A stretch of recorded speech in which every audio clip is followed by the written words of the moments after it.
Bonjour à tous. Les journaux de ce jeudi 3 juin 2021 font focus dans leur grande majorité sur le retour en Côte d'Ivoire de l'ancien président Laurent Gbagbo. Et trois tendances se dégagent. D'abord, ceux qui sont pour. Le quotidien d'Abidjan, Dernière Heure Monde, rame dans le même sens que le journal Le Temps. Ce dernier nous apprend que le gouvernement a bel et bien été associé au choix de la date, citant un proche de Laurent Gbagbo sans le nommer. C'est d'ailleurs pourquoi, continue le journal, Kouyaté Narcisse sera à Abidjan ces jours-ci pour préparer le 17 juin. Ensuite, ceux qui sont contre l'expression le jour plus et le matin vont dans le même sens. Et le patriote de s'interroger, à quoi jouent les pro-Gbagbo? Selon ce tabloïd, tout porte à croire que les pro-Gbagbo ne veulent pas de la réconciliation et rament à contre-courant du processus de paix et de cohésion sociale entamé depuis quelques années en annonçant de façon unilatérale le retour de leur leader le 17 juin. Enfin, il y a ceux qui ne sont ni d'un côté ni de l'autre.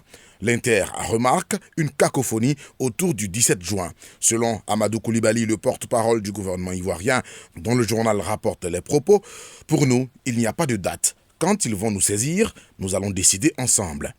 En visite au siège du FPI hier à Cocody Riviera 3, le ministre Kouadio Konan-Bertin de la Réconciliation a ajouté que « Nous avons appris qu'il vient le 17 juin. Nous en prenons acte », relève également l'essor ivoirien. Le procès de Guillaume Soro et ses proches barre aussi la une des journaux ivoiriens aujourd'hui. Notre Voix affirme que le juge Charles Bini et le procureur Ado Richard s'empoignent au 4e jour de l'interrogatoire autour de la communication des pièces d'accusation à la défense.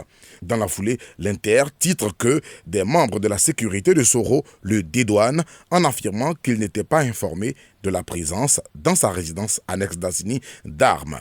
Le procès a été suspendu pour reprendre ce jeudi à 10h30.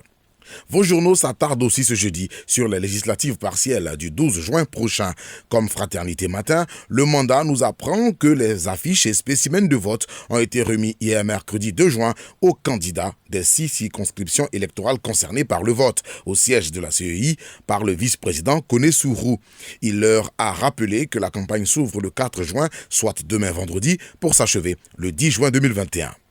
Le ministre français délégué auprès du ministre de l'Europe et des Affaires étrangères, chargé du commerce extérieur et de l'attractivité, Franck Riester, a entamé hier une visite de travail de 3 jours en Côte d'Ivoire.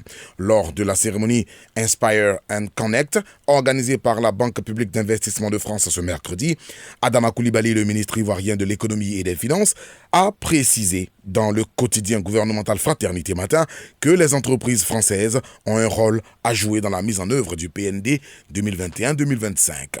En ce qui concerne le développement du secteur agricole, le club agro d'entreprises françaises a été installé en présence du ministre Kobena Kwasi Adjoumani de l'Agriculture et du Développement rural, note Le Patriote. Enfin, élection à la présidence du conseil d'administration de la MUGEFSI, Mutuelle Générale des Fonctionnaires et Agents de l'État de Côte d'Ivoire, en septembre prochain. Après Paul Nyogbo, secrétaire général du MIDD, Mouvement des instituteurs pour la défense de leurs droits, c'est au tour de David Bliblé d'annoncer sa candidature selon Notre Voix. Je suis candidat pour permettre aux mutualistes de mieux se soigner, affirme le secrétaire général de la Centrale Dignité, rapporte Le Nouveau Réveil dans ses colonnes. À vos journaux et bonne lecture.